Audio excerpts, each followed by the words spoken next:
All right, guys, and we're back. We're back with a bang. That's what I like to say, you know what I mean? You guys know I took a little break from this thing, but I'm trying to be as consistent as possible. So in this video, what I'm going to do, I'm just going to do a quick recap. Nothing crazy, nothing long. Just a quick recap of a week 2 and just give my thoughts on 3 matches that I didn't talk about yet. The Arsenal, Crystal Palace game, the Aston Villa Everton, and the West Ham Chelsea. So let's just run through all the results. I give my quick thoughts, and not gonna go through all the goal scorers of those matches because I did that already. I'll only talk about those 3 games that I mentioned. And guys, stick around towards the end. I'm gonna give predictions for week 3. Okay, nothing crazy, nothing in-depth, just my quick predictions. Also, guys, like the video. Let's start liking the video. If you're seeing this right now, take just a few seconds to like the video. Let's get this video over 100 likes. The thing is, you guys be watching the videos, you're not liking the videos. Let's get the likes up, man. You know what I'm saying? Let's get some feedback, some positive feedback. Even if you feel a negative way about me, let's get some feedback. You know what I'm saying? So, guys, Forest 2, Sheffield 1. Luton Town, Burnley postponed. Well, Forest to Sheffield, 1 quick thought. I think Forest will be okay. This time around for Sheffield, it might be a little rough. Liverpool, Bournemouth. I did make a video on that one, but I think Liverpool got a lot to improve. But, good win. They grind out a win, and that's always a good thing. As for Bournemouth, they're in a tricky situation, new manager and all. I think they'll find, find it hard this season. Wolves 1, Brighton 4. Goddamn, Brighton on absolute fire for Wolves. They're going to continue to struggle, and if they don't get it together, they'll be in a relegation battle once again. Fulham 0, Brentford 3. Brentford continue to impress, and Fulham, even though they're impressive, just couldn't take the heat in this London derby. Tottenham 2, Manchester United 0. Woo! Spurs, baby. Listen, I don't like Spurs. My cousin's calling me. He's calling me. Let me tell him I'll hit him back, Hey, what's up? Oh,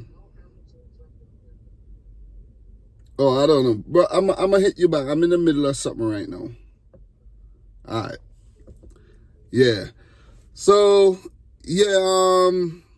going back, Tottenham, man, beating Man United. That's a big statement from Spurs under Ange Postecoglou to beat bum-ass Manchester United. It doesn't matter how much money they spend, they just keep having problems on top of problems on top of problems.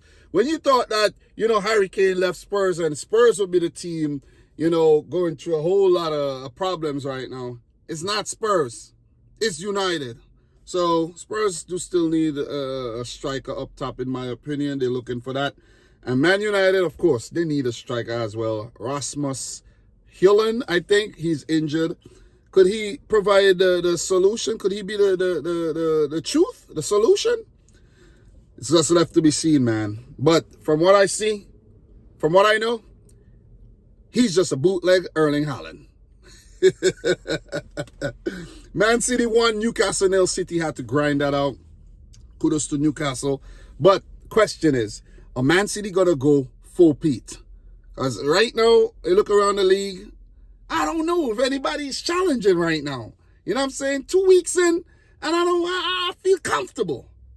I feel comfortable. Who's going to unsettle the order of things? Is it going to be Arsenal? Well, I'll give you my thoughts on that. Aston Villa 4, Everton 0. Let's get into the goal scorers here. John McGinn, he don't score too often, but that was a good goal. Douglas Luiz, penalty spot.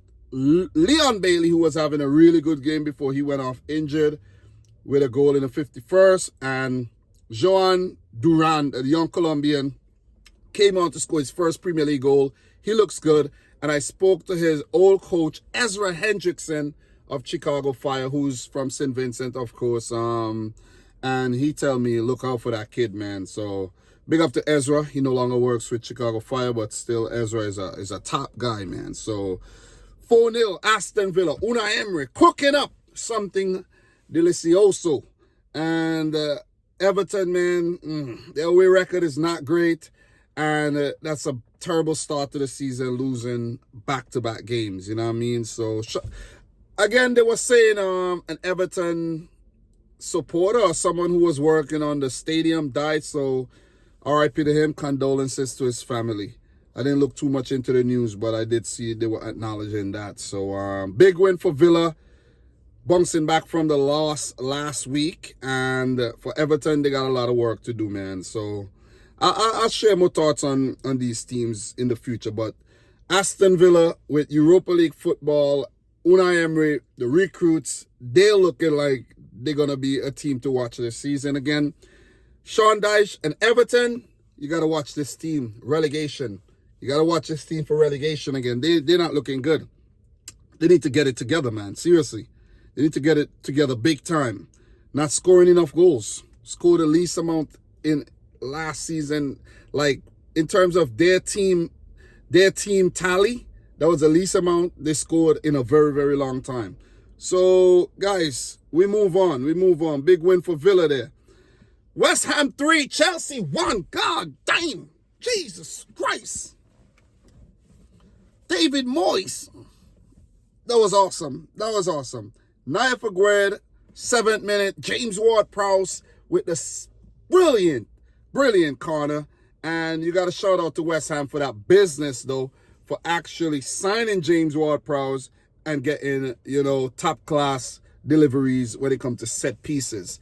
And I suggested in the past that Liverpool should sign a player like James Ward-Prowse because they signed a lot of players from Southampton in the past. I even said I would take James Ward-Prowse at Manchester City. And we should have gone in for this player. You know what I'm saying? We could have got him for about 30 mil. And he would have been right there to slot in when Kevin De Bruyne is now injured. He's English and he's just top class. Penalties, corners, free kicks. We would have that. But who have it? West Ham. So that's one reason why they went on to slap up Chelsea in this game. 3-1. Pochettino and his young guns pretty much embarrassed. I think, and I said this last week, that I'm not impressed with Nicholas Jackson. I don't think he's established enough to be given that role as a striker. You see what I mean? Chelsea needs a proven striker who's going to give you 20 to 25 goals this season, or else they're going to struggle. And Nicholas Jackson, he just looks like a bootleg Drogba to me. And he just looks like a player who's lacking a lot of confidence. You know what I mean? Maybe his girlfriend's not giving him none. I don't know what's going on with Nicholas Jackson. Seriously, but he doesn't look happy. Big talking point, I'll get to that. But Chukwuemeka making a 28-minute brilliant goal. Unfortunately, he went off injured. A lot of players got injured this weekend, and a lot of players received red cards as well. And this thing about this, all these new rules about red cards and players giving lip to the referee and all that, it's bullshit. You know why it's bullshit? They're trying to punish players, and the referees are not trying to fix their incompetent asses. You know what I'm saying? They're still making terrible mistakes. They're still not giving proper decisions. VAR still fucking up, and then they're still trying to punish the players who's basically overworked. You know what I'm saying? So it's a bullshit, if you ask me. They just keep bringing in a whole lot of freaking rules, complicating the hell out of the game. You know what I'm saying? I don't even understand the freaking rules anymore. Seriously. So, look. 1-1. Great goal by Chukwuemeka. But then the Antonio goal. Jesus Christ. The strength to just keep off the defenders, get in behind from that long ball and just smash it past Robert Sanchez in goal, who I think he could be a little bit better. He's a bit too nonchalant and laid back, in my opinion. He needs to get his act together, though. He did receive the number 1 shirt at Chelsea, but I don't know if he's going to keep it too long if he keeps letting them in like that, though. So 2-1 to West Ham, and then Chelsea did get a chance to equalize when they received a penalty. And a big money signing, Enzo Fernandez, stepped up and he didn't execute that well at all. That was a poor penalty, and a great job by Alphonso Areola to save that. And Areola is now the number one goalkeeper at West Ham, and I think that's a great move, man, by West Ham. Dimo and Fabianski, who might be playing in the Europa League and the cup matches. So Chelsea, given the opportunity to equalize, failed to do so. Numerous chances by the likes of Nicholas Jackson and co. failed to score. I think Raheem Sterling played very well in this game. You know, Conor Gallagher needs to work on his temperament a little bit more as well. And, you know, even when Naif Aguerd got sent off, West Ham still played well. Chelsea still couldn't take advantage of that extra man, of having that extra man.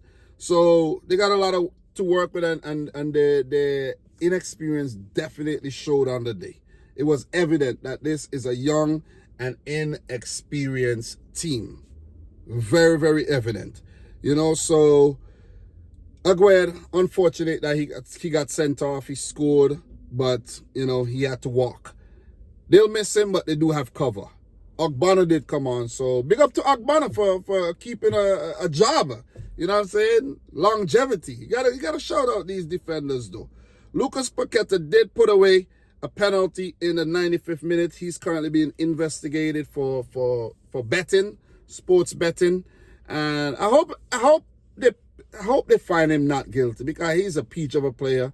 City was linked to him, and I don't think that's going to happen right now. Maybe in the future. Maybe City pulled out because of all that, you know, drama. So we shall see. But it's not going to slip through the cracks. The most expensive player in English Premier League history, Moises Caicedo, made his debut for Chelsea, and it was one to forget, one to remember. If you're an opposition fan, if you're a West Ham fan, because he came in and he was absolutely shitty. That's the word. I'm not going to pretty it up. I'm not going to sugarcoat it. He played like shit. Know what I'm saying? Give away the ball, give away the penalty, and basically give away Chelsea's chances of earning a point in this game. So two of their most expensive signings, over 200 million spent on two players who fucked up in the game. But it's harsh. The price tag is definitely a burden, and it could affect the player. So that'll be a test to both Enzo Fernandez and Moises Caicedo, both South Americans, both really good midfielders. But, you know, when you pay a lot of money for players like that, the expectations goes out the roof. You know what I mean? So, big win for West Ham. And I do still think Chelsea got a lot of potential, but they made me look bad after giving them so much credit last week. So we move on. I'm not even going to talk about the table right now because the table is insignificant. Arsenal 1, Crystal Palace 0. Martin Odegaard in the 54th. Damn, what the fuck? What's going on? In the 54th, you see, I'm spitting it. 54th minute penalty there. I think Crystal Palace were hard done. I think there was a foul in the build-up. And Nketiah, he was looking for it, but it's whatever, man. The foul should have been given in the build-up. It should have never been a penalty. Arsenal should have dropped points in this game. I am not impressed with Arsenal. I am not. I'm not. This is how you're going to win a title, Arsenal? This is how you're going to win the title? I'm not impressed. Guys, I am not impressed. Could I say it one more time? I'm not impressed, man. They went down to 10 men. Tomiyasu got sent off. And the way they handled it, it didn't look too good, man. If this was another team with more potent attacking players, they would have lost this game. The likes of Asia and Edward and Ayew and Cole couldn't unlock this Arsenal defense. Raksaki came on, he looked good. But Crystal Palace just didn't have it to break Arsenal down. Kudos to guys like Saliba, who came on late there. What's his name? Gabriel came on. He didn't do a bad job. You know, Ramsdale, few saves, you know, few good decisions coming out. But All in all, I think Crystal Palace handled Arsenal very well in terms of dealing with their attack, dealing with Nketiah, dealing with Saka, Odegaard, Martinelli. They did good, but they just didn't have that cutting edge, that incisiveness up top. They missed a Wilfried Zaha under there. Let's just say that. Arsenal win 1-0. I'm not impressed. Crystal Palace could have easily scored and walk away with a point in this London derby. So just to touch on the games coming up this weekend, really quick predictions. I don't want this video to be super long. Chelsea versus Luton. I think Chelsea should handle the newly promoted Luton there. They're going to be at home, Stamford Bridge. And if they don't pull this off, it would be ominous signs for the Blues. 2-0 to Chelsea. I think that'll be a really, really good confidence booster for them going into week 4. So, Bournemouth versus Spurs. I see this game having a lot of goals. Bournemouth is a team that, plays attractive football these days. They're not just going to sit back and defend. And Spurs, under Ange Postecoglou, it's rock star football. I'm going to say 3-2 in favor of Tottenham Hotspur, and they pick up another 3 points. Brentford versus Palace. This is a London derby, not the biggest one, but still, Brentford and Palace are going to relish this. I'm going for 3-1 to Brentford. Their attack's looking good. And Mbeumo and Wissa playing well. The team looks very, very settled. And Crystal Palace on the Roy Hodgson, I think they'll be fine, but I see them losing this one. Arsenal, Fulham, London derby again. I see Arsenal walking all over Fulham, 3-1. Should be a good game, but I think Arsenal has the edge here. They're going to be at home at the Emirates. 3-3 for the Gunners, in my opinion. And I don't think it means anything. You got to beat City. You got to beat City. You know what I mean? You got to beat the teams that matter. And one of the team that matter is City. I'm not saying other teams don't matter, but City matters, man. So, Everton Wolves. 1-1 draw. Everton pick up most of their points at home, and they need to start doing that more often. Wolves misfiring. I think they'll pick up their first points this season, both teams. So, 1-1.